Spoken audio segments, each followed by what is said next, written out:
Kasus penerbitan sertifikat di atas ruang laut di sekitar pagar laut di pesisir utara Kabupaten Tangerang, Banten ditemukan bukti adanya dugaan pelanggaran pidana. Mabes Polri menaikkan status kasus pagar laut Kabupaten Tangerang ke penyidikan. Penyidik menemukan indikasi dugaan pemalsuan dokumen berkaitan dengan munculnya atau terbitnya SHM dan SHGB di area pagar laut Kabupaten Tangerang. Terbaru, polisi bilang telah memeriksa 44 orang saksi termasuk Kepala Desa Kohot, Arsin, dan istrinya.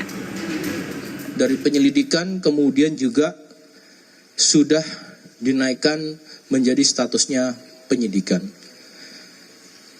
Dalam proses ini sudah melakukan pemeriksaan terhadap 44 saksi, ya.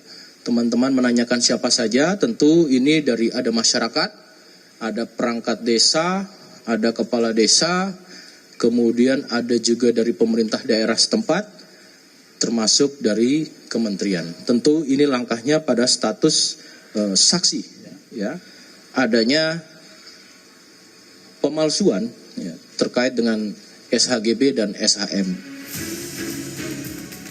Sementara itu, salah satu pelapor kasus pagar laut di Kabupaten Tangerang, Perhimpunan Bantuan Hukum dan HAM Indonesia (PBHI) telah mendengar soal adanya kabar penetapan tersangka kasus pagar laut di Kabupaten Tangerang.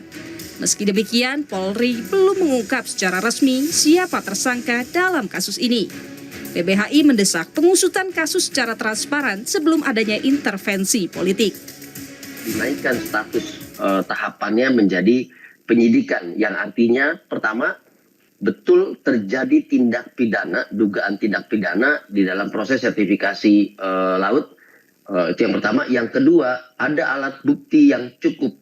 Paling tidak 2 alat bukti permulaan sehingga telah ditetapkan beberapa orang tersangka. Kami sudah mendengar ada beberapa nama gitu, sekitar 3 atau 4. Tapi informasi yang kami dapatkan juga, meskipun ini belum secara resmi disampaikan, belum secara terbuka juga disampaikan kepada publik, ini masih berproses terus, artinya akan terus bertambah, mungkin jumlahnya bisa puluhan. Pada kasus pagar laut Tangerang, polisi menemukan modus penerimaan sertifikat melalui surat palsu dalam melakukan permohonan pengukuran dan permohonan pengakuan hak ke kantor pertanahan Kabupaten Tangerang. Tim Liputan, Kompas TV.